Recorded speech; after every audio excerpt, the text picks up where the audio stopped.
So, anyone want to share any initial thoughts? Maybe if we want to just go around, introduce ourselves, and some initial thoughts on Nietzsche that we had. Are we pro Nietzsche? Are we anti Nietzsche? Where do we stand on this? Yeah, Ines, do you want to start? Sure. Um, Initial thoughts on Nietzsche. I think that he poses an empirical question, and I wonder whether we could try to, like someone has tried to find out whether the sort of societies that are ruled by a master morality, or where a master morality is naturalized and accepted, produce greater outputs or outputs of the sort of greatness that he would endorse, or he would agree are good, at a greater rate than societies that are ruled by a slave morality like ours. And I think I haven't done the analysis, of course, but it seems to me that even Nietzsche concedes that slave morality has been at the root of humanity's greatest achievement, which is truth-seeking and reason. So I don't know. I feel like these are my initial thoughts. He's a bit going in circles and contradicting himself, it seems to Very me. cool. Yeah. Very cool. So what's the empirical question there? Whether the societies that are ruled by master morality, or that where master morality is the morality, produce great outcomes at a greater rate than slave morality societies. Cool. Thank you for that. Simon, do you want to go? I'm just going by who's on the screen. Sure, sure. I mean, yeah, just in a more general sense, because I just really sort of scanned through it. But yeah, it strikes. I read all of this. I did a paper on this book actually 20 years ago. And I can't remember. Just none of it was really coming back. But yeah, I mean, in general, it feels like there's sort of nuggets of truth sort of scattered throughout this, but actually trying to get your head around applying it to our society now, and what's useful that could be taken. I mean, yeah, that's what I came away with, is that you look one way, you think, oh yeah, he's right, and then you sort of look at things as we live in, and I'm struggling to sort of fit them together and see how we can usefully use this, I guess, to sort of move forwards with his ideas. Has your, out of curiosity, because I had a similar thing, so whatever, 15, 20 years, about 15 years ago, I guess, writing in university, writing an essay about it, and I was a Nietzsche stan, and I had a very different perspective to what I have. Like, I just, coming back to it, I was like, I see this not completely differently, but like very different relationship, and it's great to revisit something after so many years. Did Yeah. you spend enough time with it to have that, to see, I was think there enough so. I good? think, yeah, when I was younger, it felt, very exciting and like something really like just like dynamite. But now, yeah, you start to, I guess, 20 years later, yeah, it's a lot more. There's a lot more questions coming up. I think, but I really like reading Nietzsche, not only for the fantastic writing, but you read some philosophers and you've just got this huge system, and it's most of the effort is just into understanding it. Where I think with him, the ideas, once you've got them, aren't difficult. So there's a lot more space to sort of think around it and come up with your own questions and things like that. So yeah, definitely a lot more questions this time than when I read it when I was younger. That's cool. Yeah, it is like such an intoxicating writing style. Yeah, And even it was so nice for me because it's been a while since I've read Nietzsche, and I used to read him so much and so regularly. But it's like it was the weirdest like sense of feeling at home, like the Hygge thing of like, it was weird because he's just being bitter and going on the attack. But it's like I was like, there is so much beauty in how he writes. yeah, Even though, yeah, it's so bombastic and over the top a lot of the yeah. time, but there is something, yeah, like on the cover of the book I've got of Kaufman's, he says Nietzsche is one of the few philosophers since Plato whom large numbers of intelligent people read for pleasure, which is a pretty good like, catch of the thing because yeah, when you get like a philosopher building a big system, there's like, yeah, this is really cool. But then when the next guy comes along and destroys that system, you're like, well, am I just doing Yeah. philosophical archaeology here? Or am I actually, is it enjoyable to read for its own sake? Which I think Nietzsche is definitely, even when I disagree with him, which is Yeah. often, I find it so like there's so much richness in it because he thinks like, or he communicates and thinks like no one else. So it is like very stimulating in that. So yeah, completely agree with you there. Thanks for that, Simon. Estrella, Yes, hello. hello. I'm from Brazil. I'm in psychoanalysis, and but my formation years was in philosophy, and I study a lot Nietzsche, and I also teach Nietzsche, and I think that Nietzsche is always right. I never disagree with him. He's like God to me. So Oh, everything he wanted, I am the opposite. He wanted for us not to follow, to have our own path, and I am totally against it because I'm totally for him, and I'm a love it. devotee. So yeah, So are you, what school of psychoanalysis are you in? existential psychoanalysis. And okay, so yeah, the Nietzsche fits very naturally in there. Do you find him very comfortable in the rest of like, so I don't know how much existential psychoanalysis draws from the Freudian tradition. I wonder, do you see like a complementary relationship there? Yes, I think it augments with existential philosophy because it's life, it's the goal always, and yeah, there's you can leave rules apart when something is erupting. It's about life that you are looking in the clinic. So yes, and yeah, I think it helps. Actually, as you asked, I think the eternal recurrence of the same. It's something that I usually use in my mind when I'm seeing a patient, because I think, wow, if this moment is going to repeat, would I like it to repeat that way or which way to repeat? So that's something that helps me in the clinic. I love it. Great to have a true believer here. I feel like you're going to offer a lot of richness to the conversation. Thanks for that, Thank Estrella. you.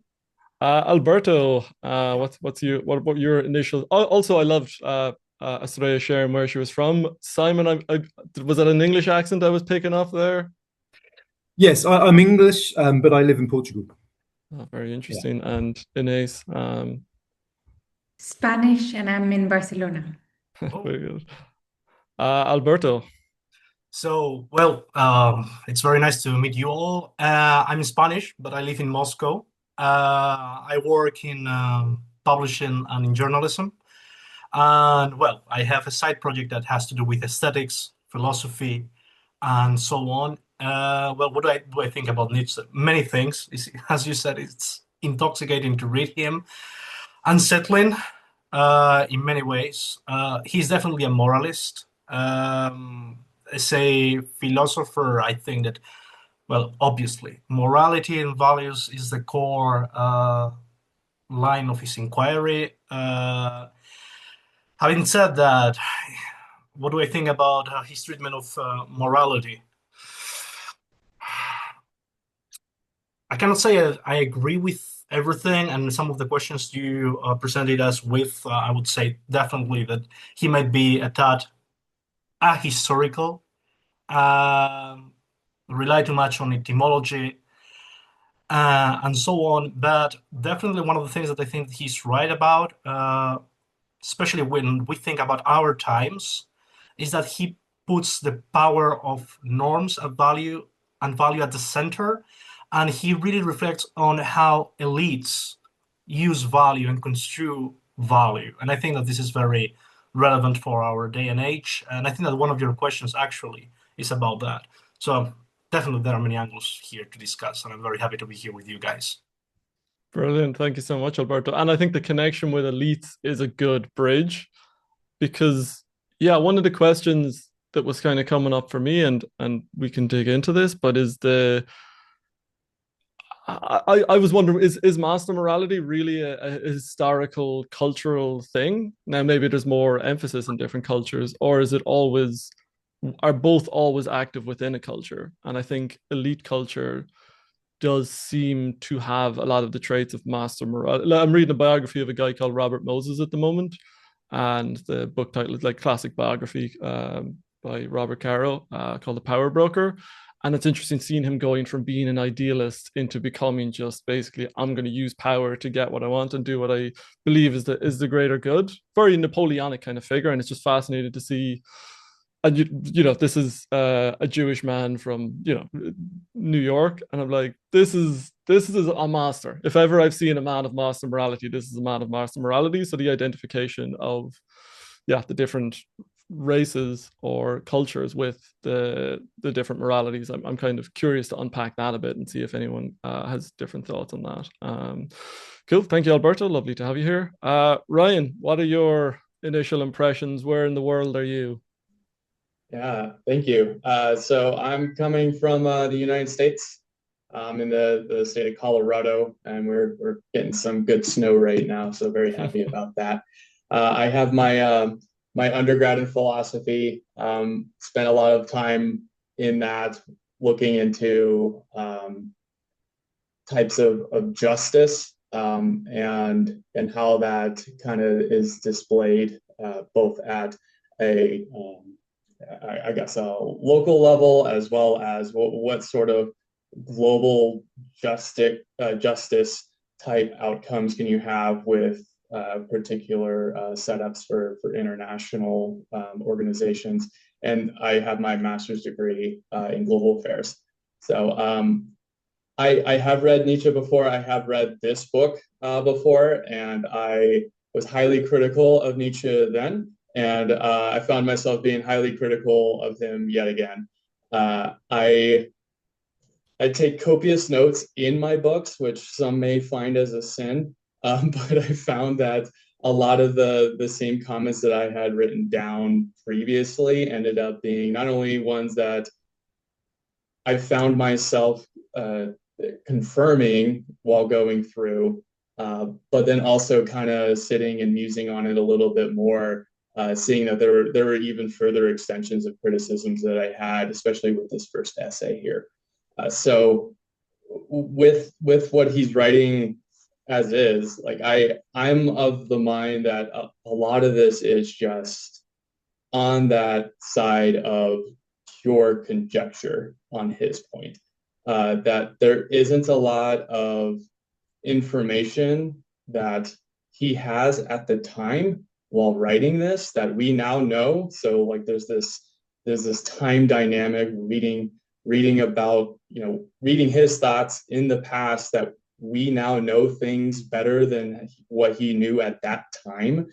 That is just like, from our point in time, I think we can easily go, no, you weren't correct on this. Yeah. And I think I just ended up downloading the Substack app, and I read a couple of the comments that were put in there. And that tie or that feeling of like a heavy Hegelian influence is also prevalent here. And what I remember thinking while going through this first essay is that I don't think he takes that Hegelian pendulum even further back. Before this masterclass in aristocracy, having been in this position of power, and then having things switched over to a slave class, slave morality type of ownership on morality. If he were to go further back, what was then prior to the aristocracy? What was prior to the nobles? And he doesn't really investigate much of that. And I would think that he doesn't do that because it would run contrary to what he ends up, like what he put down. And so, I mean, sorry, Estrella, I'm going to be highly critical probably during this discussion, but that should make it for a real great talk. Yeah, a true believer and a true skeptic. What more do you want for a good spicy conversation? That's a lot of really interesting thoughts. And one thing that was coming to mind there was so I don't know if you saw in that Substack chat, I was putting across, and I put this in the Discord as well. I'm not sure who has read all of those, but yeah, just there was a lot of waffle, but a lot of thoughts coming off the cuff. But one of the things from Sugru's, I'm not sure if I'm pronouncing that right, Michael Sugru's lecture was this idea that, like, okay, it might not be historically true, but if there's poetic truth in it, then there might be something in that. And there was a quote I came across, was kind of flicking through this, and it's in Beyond Good and Evil, that kind of speaks to what I think Nietzsche might be doing here, which might allow us, even if you're skeptical of the validity of his claims, to understand, maybe to find something of the poetic truth in that. So he says that, but if this is an ancient eternal story, what formerly happened with the Stoics still happens today too, as soon as any philosophy begins to believe in itself. It always creates the world in its own image. It cannot do otherwise. Philosophy is this tyrannical drive itself, the most spiritual will to power, to the creation of the world, to the causa prima. So I was thinking of, she's trying to almost create a world. He's trying to create a metaphysics, a world to inhabit, kind of like a paradigm through which you see the world. And in that sense, I think you can still evaluate the validity of Nietzsche's worldview without, even if like all the etymological claims ended up in the trash heap. There's still something there. I just want to set it up so when you and Estrella are going head to head, we're going to have something as a foundation for it. You know what I mean? So really interesting. Thanks for sharing that, Ryan. It's really cool. Annie, love to hear your thoughts. Hi everyone. I am from Armenia. I lived in Poland, London, and I've been traveling around mostly Asia and Africa last 2 years. So currently I'm based in China, but I just flew last night to Malaysia, so it's 1 a.m. for me and I'm completely exhausted. But I really wanted to join. I'm new to Nietzsche in terms of his writing, so I'm gonna learn from everyone here from the discussion. But I'm also a psychotherapist, as Astrea said. I'm a humanistic psychotherapist, and I'm an idealist as well. So I have a kind of a model how we can create a healthier society by advocating for children and raising healthier kids. And I'm very passionate about truth and ethics and morality. So I think this is very related to Nietzsche. Yeah, I guess that's it. And I hope I will survive the next 1 hour. Very cool. I appreciate you staying up so late. We're kind of spanned across the world then, from Colorado to China. That's pretty cool. Yeah, I'm really hungry of philosophical discussions and these kind of ideas, which I don't get much in China. So anything that's available, yeah.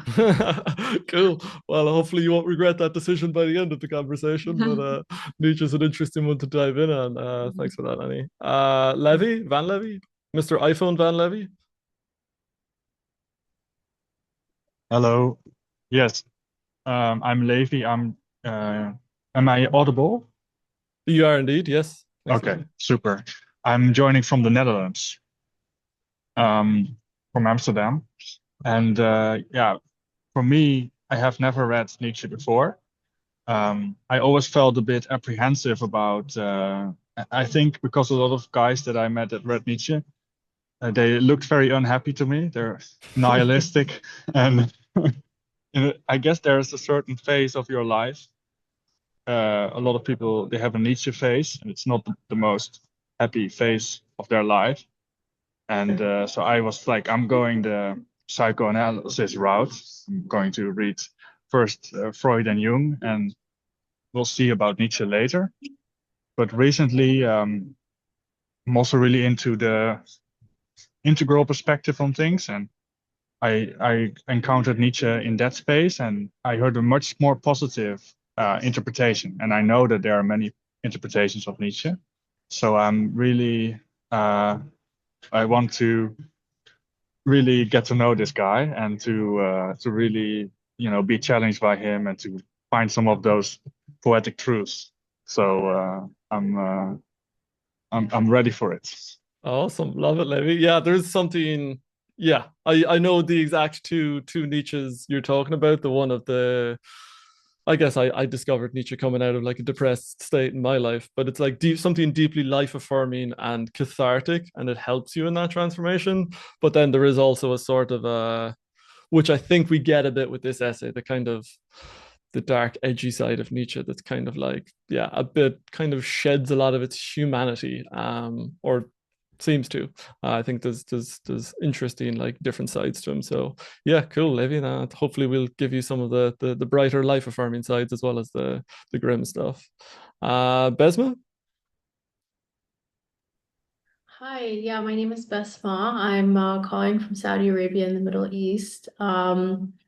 I took economics in my undergrad, and I definitely read Nietzsche, but it's been a while.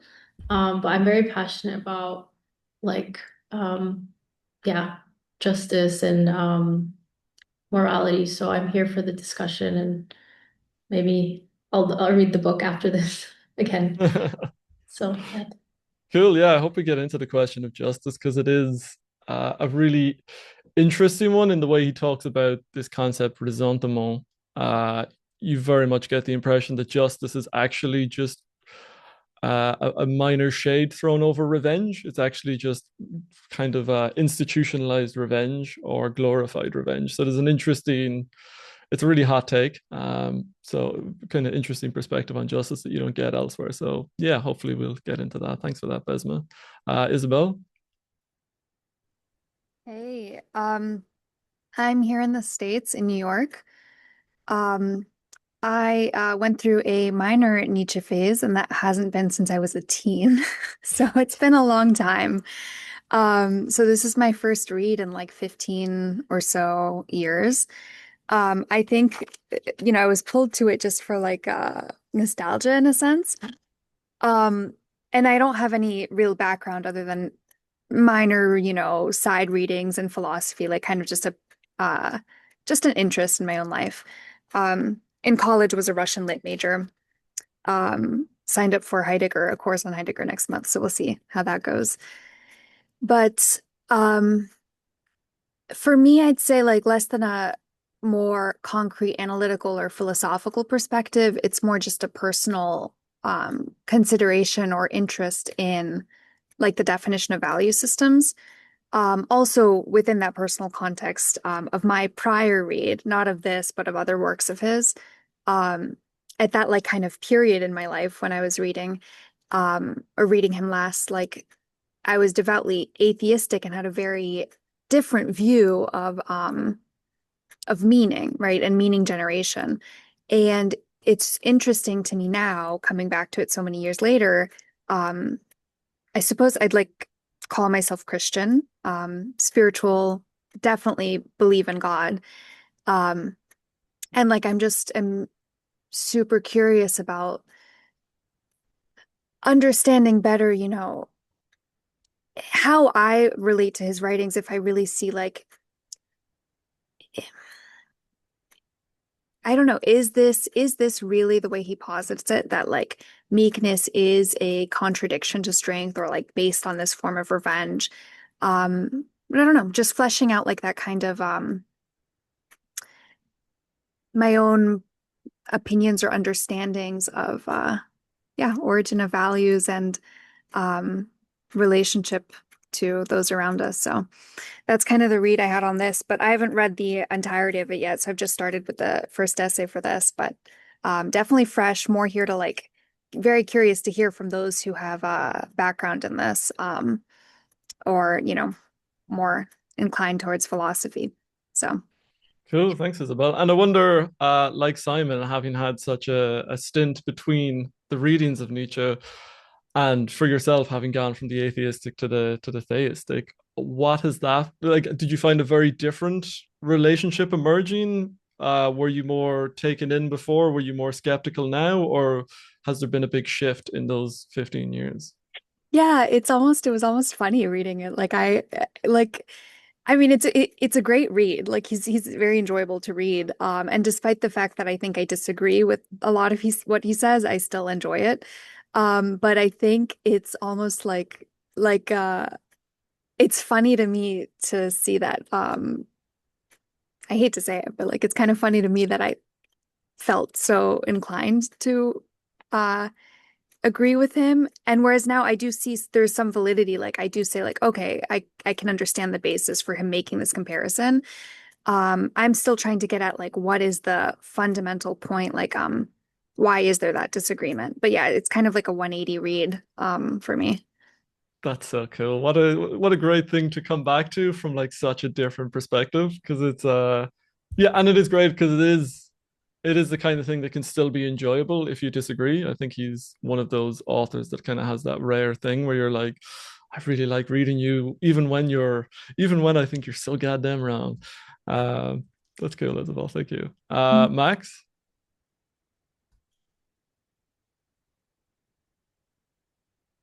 Oh, I don't think I can hear you, Max. It says you're unmute. You're yeah, it says you're unmuted, but I'm not hearing any audio coming through. Maybe there. Can you hear me now? Yeah, I can hear you now. Yep. Oh, there we go. Perfect. Hey, everyone. So I'm calling on behalf of, or coming in off of Phoenix, Arizona, here in the States. This is my first time reading Nietzsche. Little excerpts here and there, but never fully. So I'm just on the first essay and excited to kind of hear from everyone else. It seems like there's a lot of people that have read him and his work, so I'm excited about that. The things that kind of that that I kind of marked down in the reading was I think it was to Alberto's point, the etymology of it. That's kind of interesting how he uses those different words and where they come from and the basis of that. And I still question. I don't know how much I believe that there's how much validity I can like bring to that in terms of his arguments, but I do enjoy that. The aspect of the resentment is also quite interesting, and how he kind of finishes that essay on the inversion of Christianity, on that aspect of like the slave revolt, the meek shall inherit the earth. Yeah, it really got me thinking a little bit more about those aspects. So just here to learn and looking forward to our discussion. Awesome. Parther Travis, I know your videos are off, so I don't know if you're there, but if you want to introduce yourselves, please go ahead. Hi, Travis.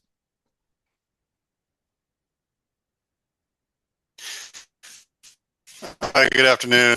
I am also joining from the United States, from windy and cold Kansas. So I'm looking at Max's screen here, and I am very much jealous of that right there. So thanks. Apologize for being late to the show here.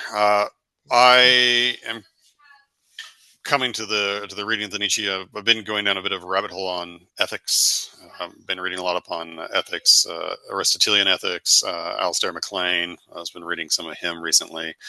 So this just seemed interesting to get, I guess, Nietzsche's take on more or least morality and ethics. And he seems to be very much in the zeitgeist recently. So I thought it was just a good chance to read. I've never read this particular work before, so seemed like a good time to do it.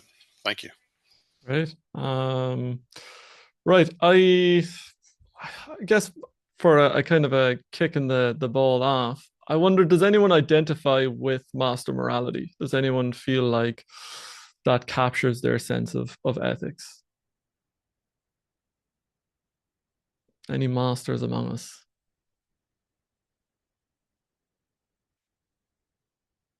Okay, we can talk about them then. It's okay.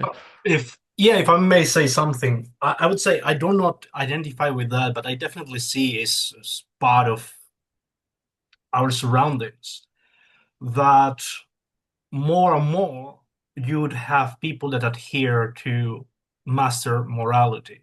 And I think that in part, I don't know, I don't want to talk just about one side of the political spectrum, right? But whoever has met followers of Ayn Rand and then the many techno-oligarchs and techno-optimists and so on and so forth, you would find that, yes, there is a descent of master morality in much of what they seem to believe.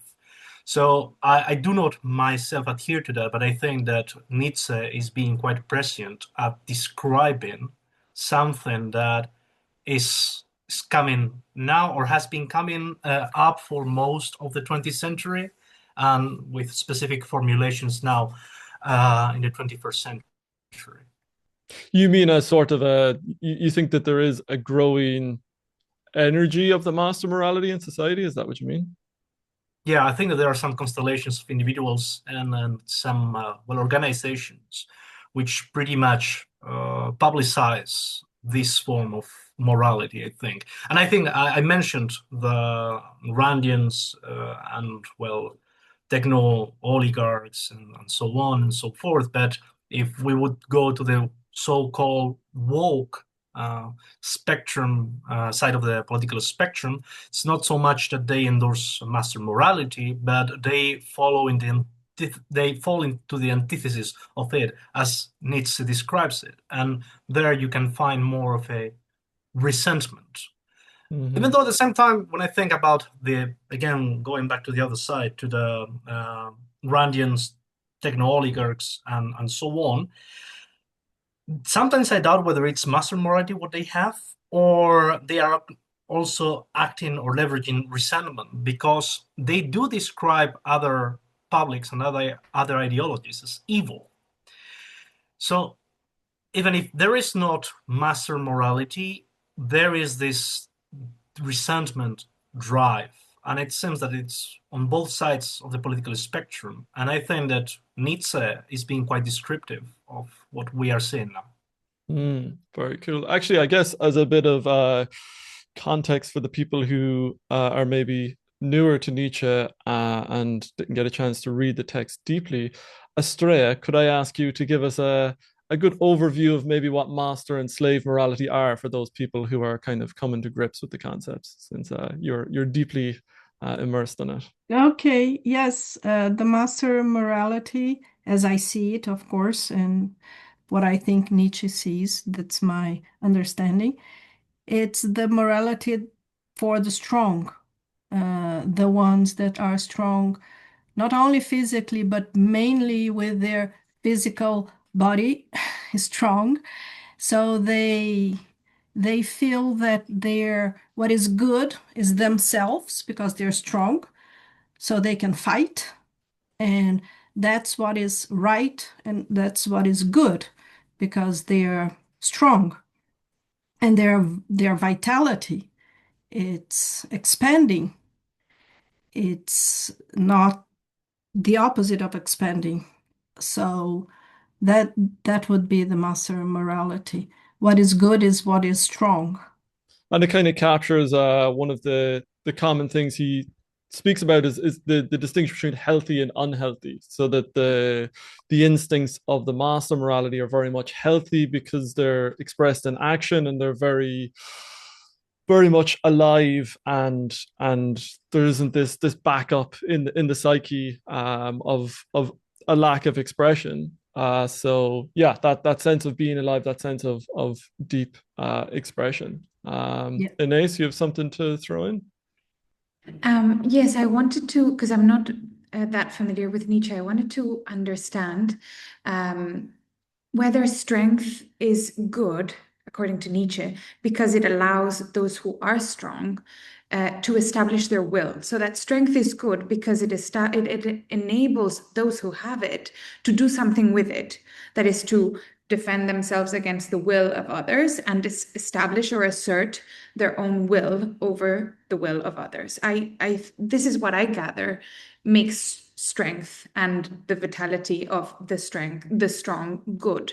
No, there's something behind the scenes of the strength, which is ultimately what matters, which is the will. But this is what I've understood, and I might have not gotten it. So I would like to ask whether this is correct or not. So you're just throwing the question out there: is strength what is good in master morality? Is that what you're asking? Or is strength good because it serves the purposes of those who have it? Right? So what's good is the purposes, and they're good in a bit of a circular fashion because they're the purposes of those who can assert them, who have whatever it takes, the vitality, the strength, the might. Yeah, it's a good question. It does kind of get into, and I threw this in the email, that there's a sort of a Euthyphro dilemma going on here where I don't know if anyone's familiar with that in Plato. he asks in the Euthyphro dialogue, is what's good good because it's loved by the gods, or is it loved by the gods because it's good? And when Nietzsche's talking about the good here with master morality, so with slave morality, it's kind of defined in contradistinction to the masters. It's like the masters are evil, therefore what is good is the opposite of the way the masters behave. But there is I'm not fully sure of the answer to that. Is because I was trying to drill down in it, and it's like, is it good? Does the good come afterwards? Are they just saying what's good, or because it's just a reflection of us, or is there or is it coming out of the fruits of it? But then he does at some point say, it's not about there's no substrate, there's nothing underneath it, there's no being, it just is activity and agency. So in that sense, it does seem like it's just almost strength for strength's sake, like agency, the expression, that they're not being blocked up. So it's this because he identifies ressentiment with like not being able to take revenge in the moment. So there's like this backup of energy, and then you got to get ploying and plotting, and there's all this scheming going on, which so that would be my take on that. Max, you have a question as well? Yeah, just a quick one on the aspect of strength. So if I understand the reading, it's not like a strength like in terms of, or maybe it is, but is it a strength in terms of like domination or like power in that sense, like power dynamics? Or is it more like an internal psychological strength where you have like where you have confidence, you lack that resentment that he talks about, like that aspect of it? I just want to kind of understand more of that definition of strength that we're talking about. Yeah, it's a good question. I think it does come down to agency. So while I was going through it this time, I kind of made a list of the terms he kind of uses to describe master morality in one column and then slave morality in the other. So maybe going through some of those descriptors might kind of clarify some of this. So he says they're noble, higher rank, aristocratic. He associates them with birds of prey. So there's one scene which he's talking about, those of the slave morality, they're the lambs. They're gonna begrudge and think that the birds of prey are evil, where birds of prey love nothing more than a good lamb. There's no ill will towards the lamb. If anything, there's love because it's a good dinner. So that might throw some light in it. Then obviously the word master, powerful, truthful, brave, blonde, knightly, warrior, physicality, health. He associates them with Renaissance. And two words I've underlined are action and healthy. And then impulsive, and this kind of distinction, which I wouldn't mind unpacking, which is, are they inhuman or superhuman? So there is this sense of almost strength and expression of power without this like coloring morality, without it being necessarily towards an end. It's almost like it's a healthy instinctual thing. So it's just this ability to express what you are and to be in the world as you are, without having to have your agency stripped by all the people around you. So that would be my impression. I don't know, Estrella, if you want to add any nuance to that, or whether you're in agreement with that as a definition of strength. Cool. Alberto, you got something to throw in? Yeah.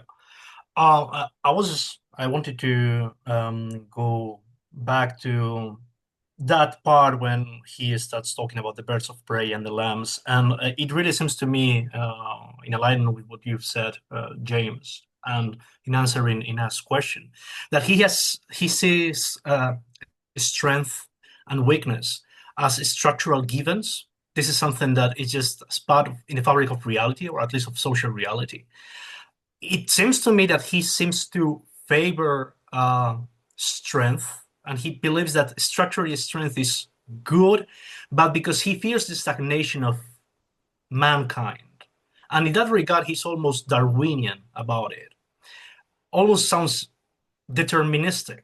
And I would say that if not that he's deterministic, if not because later on in that part of the essay, he says that, well, still the question would be what you can be, what you do once you are strong. And then there we can start talking about option, whether you have free will and how you use your free will.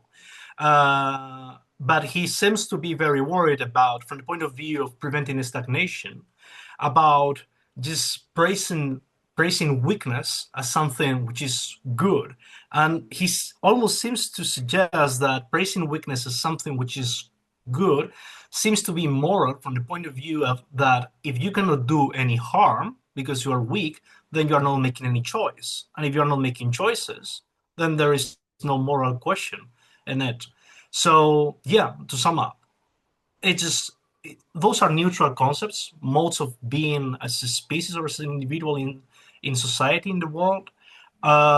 He seems to favor strength because without strength, an individual doesn't have the capability to make a moral choice about how to behave. So yeah, that's what my 2 cents are there. Yeah, so it's this idea that it's almost like you don't know in that situation whether you would be corrupted by power, whether you'd be corrupted by strength. So yeah, there's an interesting question in that. Yeah, I might go through the list of the slave morality side of the column and see what we think about that, and see if we're more on the side of this. So he describes them as low, base, simple, as lambs, the lower class, priestly, slave.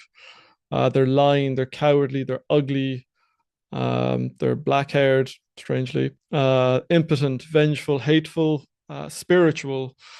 He associates them with the Reformation. They are the people, slaves, the mob, the herd, and he associates them with Jewish religion and with Christianity, and that they're just this vengeful and unhealthy thing. So it's yeah, Alberto, it's an interesting question. Like the weakness coming out of or this lack of ability to express yourself and this lack of vitality.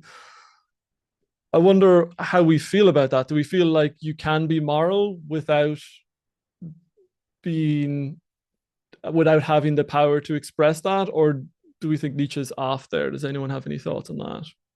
Isabel, go ahead. Yeah, so I had a question I was thinking about, and this is where I was wondering, again, kind of positing it to the group for my own understanding for the text. When you asked if any of us identify with like master morality, my biggest question is, I mean, I can identify as strong, but where does is there room for a sense of pride? Like, where does that come into Nietzsche's philosophy? Because I think for me, that's what I don't know, that's my hesitation. Like, is it just that the acknowledgement, like you are good, you are strong, you acknowledge this, you live it, there is no room for pride, or pride doesn't exist because it's simply a state of being and it ends at that. I would see from my own perspective, pride as a frailty, and so I wonder, how does that exist with morality of the strong? Because in some respects with weakness, I can actually like one of the points I might agree with is I do see reactionary ways of being, like forming yourself against an enemy, the way that he puts it. I do see that as weak. So like in some ways I can agree that if you're living based on the fact that like your suffering is good and then other people are evil because they're not suffering, like that's actually something I can understand. I guess Sorry, I'm just say that out. to me again. Can you repeat that bit again? I was saying I can understand or agree with that point that if you're defining your morality as a reaction to an external group, right? Like back to what he was saying about this, like the Jewish priestly, like, period of time up to Jesus. If you are saying that like your suffering makes you good and these external group of people is evil because they are either the cause of your suffering or because they are not suffering, I do agree in seeing that as a weakness. Like I don't see that as inherently being vital or like strong enough in itself. So I guess You mean I'm like just, a victim or martyr yeah, mindset? exactly. Yes. And so I guess I'm just fleshing out like a little bit. Is there room, like where does pride sit within this concept of strength? Is there any acknowledgement that the strong are prideful, or is pride a strength here in master morality? Or if like anyway, I'm just curious to hear a little bit more, like I'm trying to understand distinctions between them. So I'm curious what you mean by pride there. You mean just so like obviously the masters will feel pride. I think that's their self-identification with the good. Like obviously they think they're amazing. And that's they're just happy as they are. So like what is do you mean pride in a more specific way, or just like feeling good about yourself, or what do you mean? So I guess I'm just asking, is that part in Nietzsche's more philosophy here, is that accepted as a strength? Is pride seen as a strength as part of master morality, or is it a weakness in any way? So from my reading, I would say it's definitely seen not that it's seen as a strength. I think it's just seen as a natural extension of being a master, is that you feel good about who you are. There is just a natural animalistic kind of contentment with who you are. There's just being, or if that you wouldn't put it that way. There's just existing and kind of they're just doing. I think there isn't really that because he talks about how with slave morality, and he's doing something weird here, because he's all of those things that I listed, there's not one real nice word he has to say about slave morality, and yet I think he is an embodiment of slave morality. He is not an embodiment of the master at all. Like and I think I'm not even saying that as like a psychoanalyzing Nietzsche. I think that there's like a self-conscious thing in him in what he's doing, that he is being so vengeful. He's describing them as vermin rats. He's describing them as just like the worst piece. He uses the worst things to go on the attack against the slave morality type. But he says that all humanity's cleverness, all of our depth comes from the slave morality side, comes from this increasing of depth on that side. So and this thing of like he says, are the masses, are they subhuman or are they superhuman? It's this question of like, are they one or the other?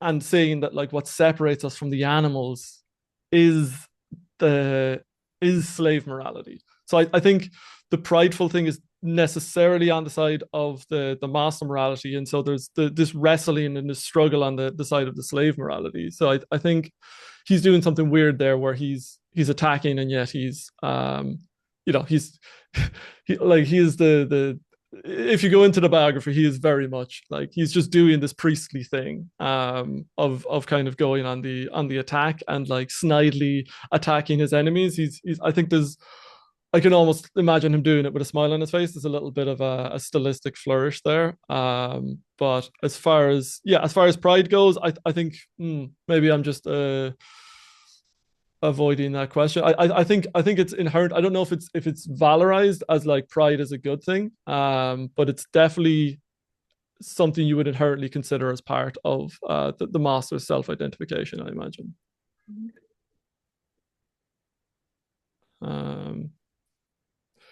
Yeah. So I have a few questions, kind of, I guess, that I'll throw in, and if they jump out to anyone, if there's any of them there that appeal to you, please, go ahead. So I guess, we've kind of talked a little bit about the first one, Nietzsche committing the genealogical fallacy. Sorry, go ahead, Isabel. I think Ines is trying to say something. Oh, sorry, did not see the hand going off. Sorry, Ines, go ahead. Yes, thank you. Sorry, I was struggling with the emojis aspect of this. So first, if I may, I would really like to move the discussion towards the utilitarianism point, because I think that Nietzsche is a utilitarian ultimately. I mean, the logic of his argument or thesis is utilitarian. But I wanted to offer my understanding on the question that Isabel raised on pride.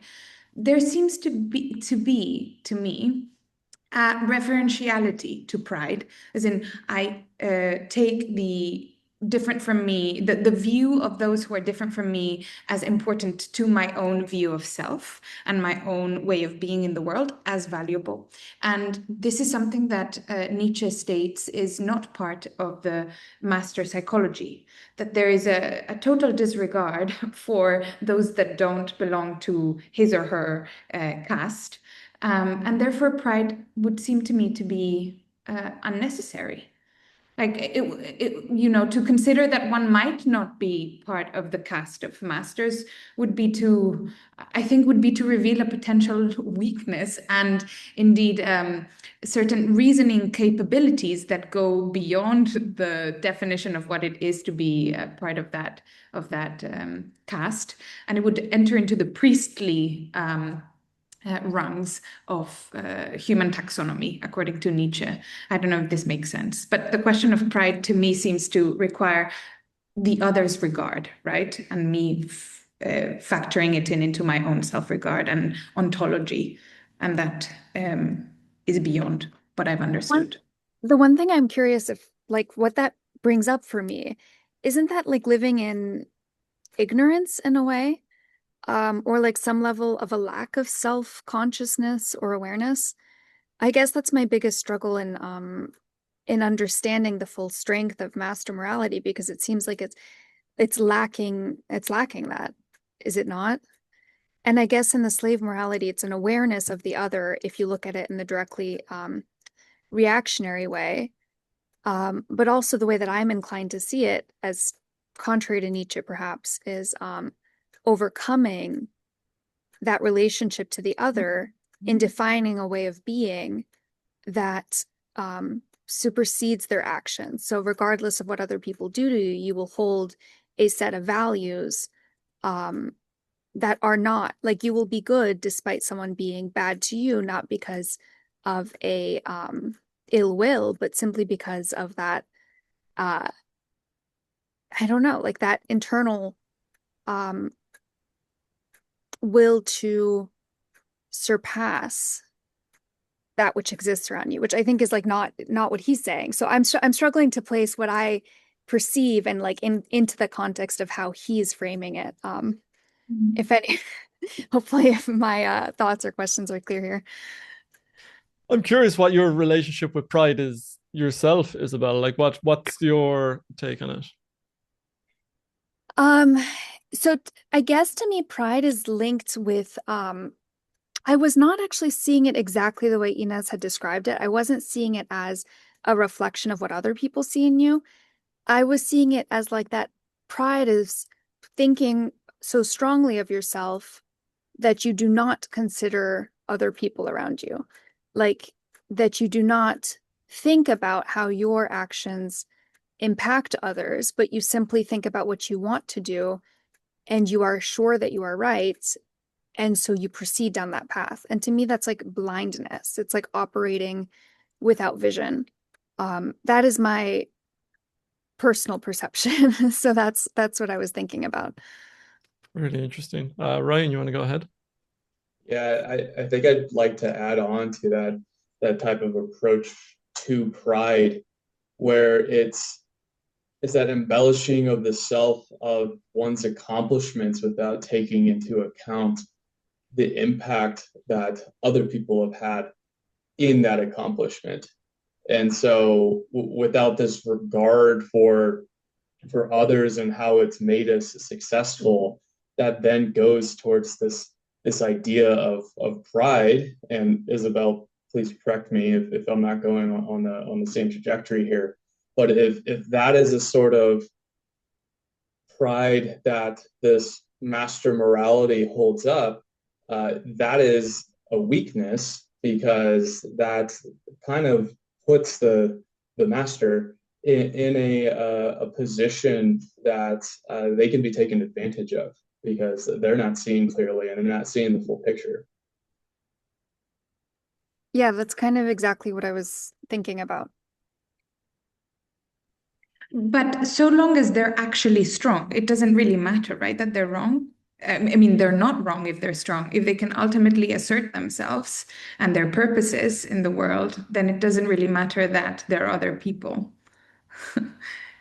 it's only a problem insofar as they cannot actually instantiate their agency or like their projects, it seems to me. What I just don't understand is like we do live in a society, and we are not individuals, each living in his own world, operating individually. So like, how is that? It just doesn't compute to me necessarily. There's something interesting in the way he was writing as well, where because I was kind of wrestling with this a bit, where he's talking about when they leave the society and they go out and they're going hunting and they're like they're attacking other people's, so they're going to war. It seems like that's when the actual experience of master morality comes out, because he kind of, I think, the inter pares, he was saying, well, like when they're among equals, there is this constant like wrestling with, and he's invoking the Greek and the Roman aristocracies as this idea of the master morality. But when I think of the Greeks and the Romans, it's very much, they're keeping each other very much in check, and it's there isn't this like boundless expression of their will. There isn't this overflowing of their will. You always have to like courtly politics, because he talks about the French aristocracy of the 17th and 18th centuries, I think, in the prologue, that it's just like almost with courtly stuff, you have to think more about the other people. You have to like get kind of your action is more inhibited and almost more ressentiment insofar as you have to be clever in getting your revenge and taking out your enemies. So I was beginning to think, is master morality actually just, does it ever exist between equals, or is it actually just when you have the bounds to express yourself upon those who are weaker, upon those who aren't, like, so you can kind of crush your opponents? Like that's when your agency is allowed this boundlessness, that's when the kind of master morality element is coming out as a psychological thing. Ryan, you want to go ahead? Yeah, and I think that's a really good point. At the same time, I'm also reading on the origins of inequality by Rousseau, and he brings this up with his state of nature, another ahistorical type of drawing from where humanity came from. Yeah. And I think Rousseau ends up reaching the same conclusion that Nietzsche eventually does, and that is, when you have this, pitting together of humanity against humanity, and you're only relying upon strength, well, eventually you get sick and you get old, or you get injured, and then you're going to get taken advantage of. Or if you're only going to be relying on your strength, then you're going to get taken out by someone who's more cunning, who's more intelligent. And even for those who are intelligent, they could clearly be overpowered. And maybe you end up having both, but then you're only one person. And so with Rousseau, his conclusion that he ended up reaching was along the lines of it has its own way of essentially providing that check on itself, where you never have these levels of inequality grow in a state of nature. It is only when we get into a society that we start to see that hierarchy start to get developed. And so this is where I think that Nietzsche then differs from a historical thought that Rousseau has, in that that this dichotomy of between the master and the slave is this thing that's inherent within us, but it's only inherent within the society we impose upon ourselves. So, and this is where this is why I have my disagreement with him, because that dichotomy is, I think he's kind of painted himself into a box, and now he has to like kind of stick with it, and everything has to be so firmly placed. You're either on this side, you're the blonde-haired master, or you're the black-haired slave. Take with that what you will, and everything else that goes along with that. But I don't think that meshes together all too well. Yeah, and this is something when he was talking about domestication, he's using it pejoratively, right? He's kind of saying, oh, they're becoming more domestic, becoming more Chinese. I think he uses the rather 19th century racism kind of thing. But it's something that I'm like, but domestication is, humans, the idea of neoteny, like we look more childlike as we become more domesticated, and this applies to dogs, it applies to whatever animals we domesticate, and including to humans, we become more neotenous, more domesticated, and this is what Nietzsche's kind of attacking, and yet that is like the coordination benefits of any neotenous group, any domesticated group working together is far more effective than any master kind of like standing off by themselves. So like, yeah, I'm not particularly impressed by the idea of the masters being great conquerors in their own right. They need to be coordinating. They need to be working. They're always going to be outcompeted by the little dolts who can work together. So yeah, I'm with you there. I think that it's a big weak point.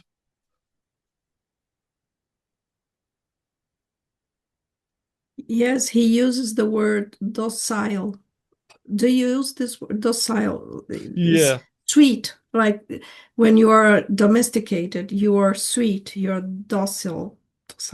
So you, because you are afraid of the other, of the stronger, so you construct a morality that is supposed to be stronger than the master morality, with the slave morality. So yeah, but yes, there is this. It's very interesting, this domestication that he talks about. That it's the good animal, the human, as a good behavior. Yes. I'm curious, Estrella, with this, because you say, and I don't know whether you were being 100% serious, but that being very much on Nietzsche's page, do you agree with him Yes. around this master morality, around master morality being this healthier thing that we should aspire to? In the sense that we should express ourselves, yes. But it's very tricky with Nietzsche, because Nietzsche, he says something and we have to really go deep in his thoughts, because, for example, there is no I, there is no ego for Nietzsche. He says the human being is a plurality, is a multiplicity of souls. So he says in one of his aphorisms in Beyond Good and Evil, I don't remember the name, but the number, but I could see it. I think it's 360. And he says, inside of us, we have master and slave morality. So there is one side of us that really wants to dominate the other side of us. So understanding in psychoanalysis the superego and the id, there is part of us that wants, so the super ego would be the slave that is trying to dominate the id, which is the strong part inside us. So there is this battle inside us. And he says that inside ourselves, there are this double morality. So it's not outside only, it's inside. So it's very complicated. He's not in favor of anyone dominating another. I mean, it's something that he describes what is going on. It's not that he's beyond good and evil. He's not saying that it's good to dominate. He's saying we dominate, we humans, we do this. It's not that I like it or I don't like it. It's something that is going on through centuries and inside us also. But I think he's more describing than he's not in favor, or he doesn't have a morality. I don't think so. He's in favor of accepting what it is and loving what it is. That's, I think, if it would be kind of his statement. Very cool. So your destiny, what you're destined to. I was destined to be born in Brazil, in São Paulo. Maybe I wish to be born the daughter of the Queen of England. I don't know, but that's not true. So accepting what I am is one of the most important, I think, for me. For Nietzsche, he says that, accepting and loving your destiny. So very much taking it psychologically rather than politically. Yes. Yeah, that's very interesting, and I love the map over with the Freudian model. Alberto, you wanna? Yeah, I wanted to build upon what Astrea said about the multiplicity of souls inside a person. But I suspect that Levi, since he said that he had been reading Freud and Jung, probably wants to say something in that regard. So I'm not going to say it. I just wanted to then focus on docile. And I just have a question. I mean, he clearly says that taming man has been bad in a way. No, he's saying that taming man and domesticating it is bad, and it is leading to stagnation. That we do not fear. We have no man to fear. We have no change. We have no external force trying to annihilate us or to hunt. We have domesticated all those bad impulses, and because of that, he feels that there is bad air. Everything is rotting. Everything is eroding. So clearly, he's not happy with the state of affairs of that domesticated humanity. Then I think that we obviously we sort of politically we would agree that domesticated humanity at large is kind of wouldn't help us, cannot help us understand revolutions. And also, if we do not understand revolutions, then we cannot. Sorry, I'm getting into a mess here, but basically, a man who is not domesticated can revolt. Revolution can bring change. That change can be for good, and that change can go against the masters. So, in a way, docile, I would agree with Nietzsche, too much of being meek, too much of accepting things as they are, is bad for humanity because it removes the potential for change, even, let's say, positive change, revolting against the slaves. The problem is when we go too far on to the other side of the equation, to just coercion and excess of power and imposition, and then revolution that had at the beginning lofty goals can become, in turns, into a repressing mechanism and creates a new breed of slaves. So yeah, that's. I just wanted to throw that there. Estrella, or if anyone else wants to respond to that.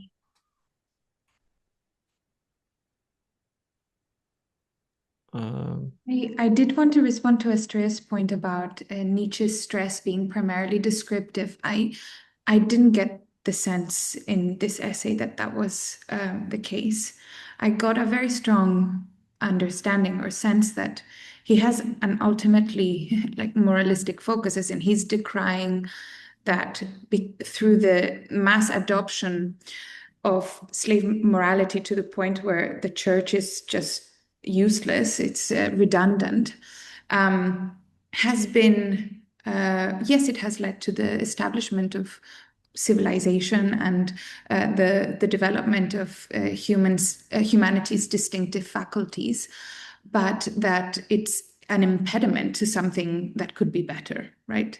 It's an impediment to more Napoleonic figures emerging and bringing us forward, or if forward is too teleological, in a direction that enables the subset of humanity that has the sort of talents that Nietzsche values to emerge and produce a certain outcome that we all benefit from. Or I'm not sure if his point is that we all benefit from, or that they're a good in themselves, that they emerge, or that it is a good in itself that it emerges.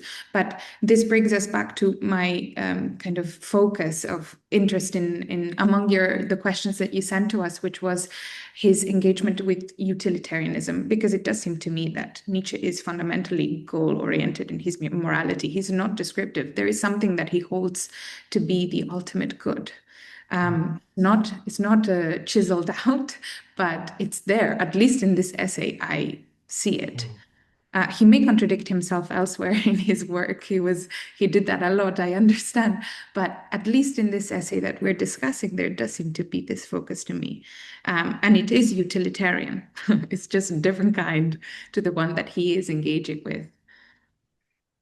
That's really interesting. I think we can dig down on the question of utilitarianism in a minute. But Estrella, how do you feel about that characterization of Nietzsche as being moralistic and very much having a kind of a... I understand totally what Inez is saying. It's true. He's saying that it's not a good thing to be under this Catholicism and all those morality, but I understand that he never imposes that to, like, you should be doing this. You do what if that works for you, being in Catholicism or any religion, yes, please. If that express yourself, that I see Nietzsche like, I think he's not like imposing. He says it's not good because that's his point of view, and maybe if someone agrees with him, yes, okay, but it's not like a dogma. Oh, you should be doing this. I don't see Nietzsche like dogmatism like this. He's totally against dogmatism, and in that sense, I do not see like a morality there. This is good and you should do this, and this is bad and you shouldn't be doing this, in that sense. But I agree, yes, he criticized. I agree with you. I agree with you that that's not an aspect of Nietzsche's approach, this kind of commanding voice, though he is not commanding, but calling for people to do certain kind of... Yeah, many times he could be calling. He does say, just please come and question the underlying values of Western civilization. Anyone inclined, please write. So there does seem to be some sort of at least encouragement, not dogmatism, but orientation, very forceful orientation. Yeah. And morality, I don't think requires this kind of prescriptivism or that we associate with dogmatism necessarily. Yeah. Maybe it does. My understanding is that it doesn't, but I may not have thought about it. Yes, and just one thing, in the first writings of Nietzsche, in the beginning of his writings in 1872 or 71, he was writing very much in that sense of calling people, like more political aspect. But then with time, he changes to more, I think, more descriptive. And yes, but in the beginning, it's really interesting to read Untimely Meditations, for example. Very, very interesting. And yeah, especially the ones about Schopenhauer, his master. Levi, your hand must be very tired from holding it up for so long.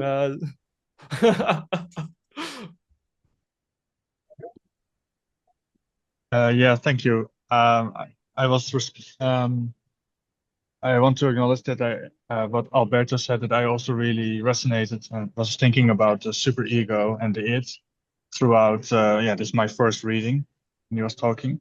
But I was also, what I wanted to bring in was, still trying to have to see what kind of nuggets of truth can I get out of this. I was thinking of the Wilber's pre-trans fallacy, about what could be. We see this as I hear like a lot of things that resonate, and maybe there could be like a pre-trans aspect. So I guess just to articulate the pre-trans fallacy, this is the confusion of what's post-rational with what's pre-rational. So kind of more transcendent values being confused with like more primitive primal values. If you wanna. Yeah, and it seems like sometimes Nietzsche is what he's saying is that regressive, and sometimes I think, there are some real also in the way that maybe psychologically, but also in the way that we do politics, that like our politicians, it seems as if they're not aware that they are creating the rules that they are following. You know, like, can there not be some more responsibility and some more that we act as if we are creating the rules, and therefore we have a responsibility. For example, the sense of guilt over the wars and our collective guilt is sometimes makes us a little bit in an irresponsible way, like impotent in taking responsibility for our actions. I don't know if that makes sense, but I feel like there's a something really life affirming here also. Alberto, you're nodding along with that. Do you? Well, basically, I just agree. And what Levi has just said is connected with what I said at the beginning of the session. When Nietzsche speaks about the clerical class, I think that he might include there our politicians, but also philosophers across the ages, in the sense that, as Levi said, they are creating the normative structures or value hierarchies for a reason, and there is definitely vested interests, and there can be vested interests in the way they create them. And once they are created them, they get a life of their own, and they push history forwards. When I say forwards, I don't mean in a progressive sense that things are going to be for the better. They can be for the worst. And well, like again, an evolutionary perspective rather than a teleological an evolutionary perspective. Yeah. And again, as you said that Nietzsche seems to have a lot of hatred and resentment. He speaks about the problem with the knowers, with the philosophers, that they don't want to know themselves, right? And I think that it's totally right to put philosophers and anyone is participating in public discussions as part of the clerical class. We are all doing that. There is a clash of values. Every time we speak, we are going to be speaking, unless we are those people in ontology and so on. We are going to be speaking about things that mostly relate to political philosophy and political philosophy, moral values, and so on. And in so doing, we probably are building rhetorical arguments for those in power or those who are not in power. That's why when I said my point on being docile, I think that Nietzsche is very progressive when he points at the problem of being docile, telling you that, hey, if you're just docile and hoping that you just need to be sitting there in church, hoping for the kingdom of heaven that will be there for you to enter once you're dead, and then you will understand that all your hatred was justified, and now that you are in a better state and the others are in hell, the masters, you are doing things wrong. You should be taking action. And in that sense, I think that he is deeply revolutionary or pro-revolution. But that revolution for him necessarily begins with a re-examination of values. At the same time, I believe that he didn't like, for example, many of the revolutionary movements of his time, which is an interesting thing to point at. So, yeah, like he seems to be really regressive with some things, especially when he throws at you all that racial ideology. But for some other things that call for action, beginning with a re-examination of value structures and normative power, I think that he's really empowering. Yeah, which is why I guess he's an interesting one that the postmodernists, the French postmodernists, would picked up and really reading the last aphorism or the last section of this essay. I can almost see Foucault reading this and being like, okay, I'll get to work on those essays then. It was very much, you can see where Deleuze and Foucault got so much from him and where there was that richness. And I feel that Nietzsche someone appeals to people at both ends of the spectrum, because it drives that kind of energy. Isabel, wanna? So I was just kind of going to recap my own understanding to hear it reflected back if I'm kind of catching it, especially based on what Alberto said.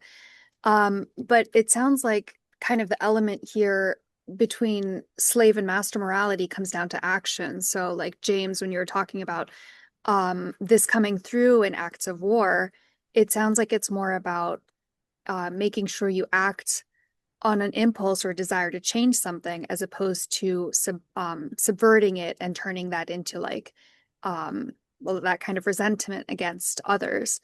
So is that the case then, that this is all about our ability to act out that internal kind of frustration or that internal battle on the world, rather than let ourselves be like roped in by domesticity or social mores or the morality of others? I think so, and that's where his ambivalence of like the sub/superhuman element is really interesting, because he's aware of the demonic, the possibly demonic manifestations of the master morality, and yet there's this other side where he admires, and he talks a lot about the order of rank. So he's this idea that one man is worth 10,000.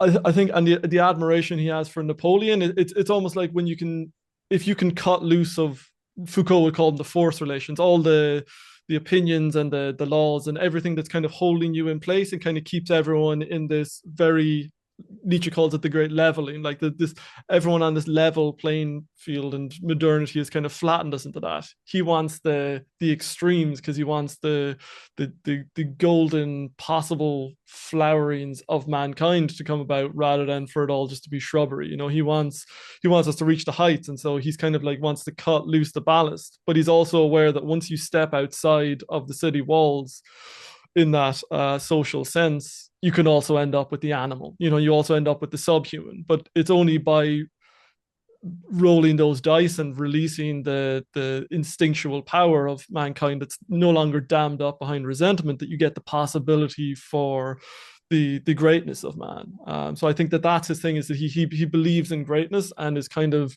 he sees in master morality the potential for this unleashing of human potential. So especially if you see it the way Estrella does, is this taking it purely psychologically, rather than the Nazi way of taking it. There is something really impressive about that, and something really enchanting and intoxicating about it. And it was, I think, very much what drew me in when I was young, and made me want to be great and run away to the hills and go full Zarathustra on it. But so there is that idea of like, well, what possibilities of humanity have yet to be discovered? What could we be if we weren't weighed down by the mundane? So yeah, there's a poetic beauty in that, again, if you set the etymology aside. Can I just ask a question? Go for it. Could be my like naivety in reading it, but like I'm still struggling to come to terms with, why is it not possible, according to Nietzsche's system of thought, to have strength, again, not coming only from that like individuality or looking at the self and like one's own values or internal strength, but having a person who embodies that and also has the capability of considering others or thinking about humanity as a whole, which to me implies some sort of relativity there that he castigates as weak. And this could be a repetition of my earlier question, but it's still like very pertinent to me. I don't know if there's just something very like something I'm really missing here, I'm not understanding or seeing.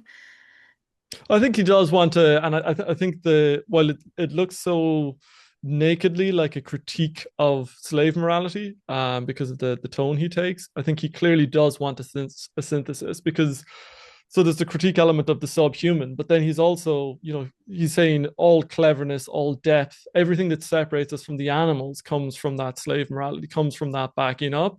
So I think that there is, despite the rhetoric, there is a valorization of the slave morality, seeing the value of it. Like no one who embodies the cleverness and the shrewdness more than Nietzsche. In Ecce Homo, his autobiography, he has a section, "Why I am so clever, why I am so wise." You know, these values of the slave morality, he definitely admires and wants to embody. So it's seeing that, okay, where is the synthesis in that and his idolization of the Greek god Dionysus, which is, okay, we want the instinctual thing. So we kind of want to have the ability to canalize the energy, but still to have the dynamism of the river. So I think it's maybe searching for that within the tension of opposites. Would be my kind of suspicion there. But I don't think, at least in this essay, we haven't come to a sense of that. In the third essay, it will come to seeing science as the embodiment of it. But he's kind of slinging a lot of mud in this, and Zarathustra is probably a better place to look for those kind of answers.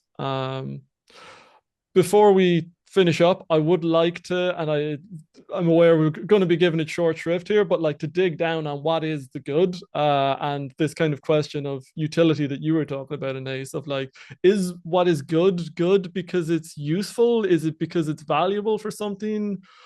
Or is it just derived from like a counter distinction to evil? Like, what are our feelings on that, on utility and the good?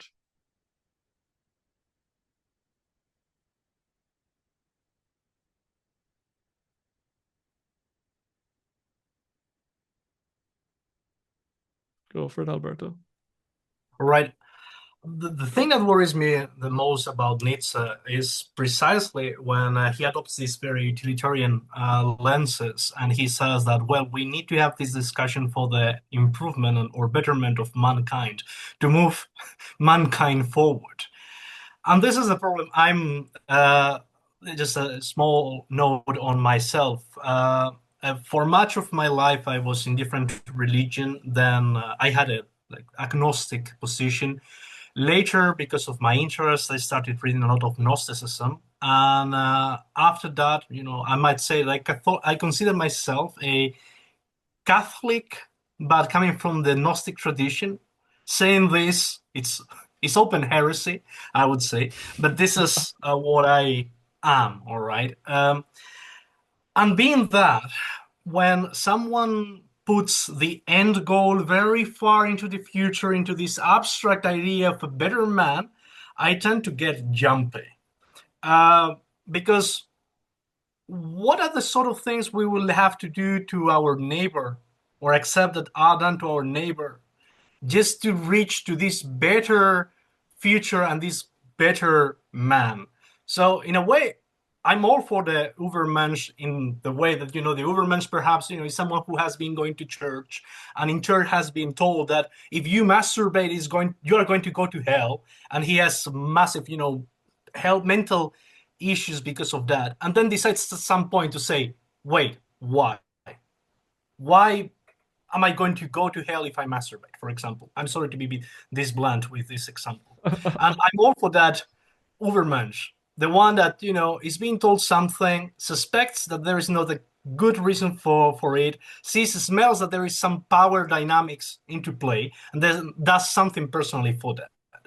But the idea that we need to, it's just like, I understand where he's coming from. And I think that, humanity can get to a better horizon as a species. But at the same time, I really get jumpy when you have this moralistic drive, which is not rooted on the specific plight or the suffering of the individual, and it's more about the improvement of humanity. And it falls into the utilitarian trap, like classic thing in when criticizing utilitarianism is that, can torture be justified if it's to save 100 people by torturing someone who has planted a bomb in a commercial, in a shopping mall?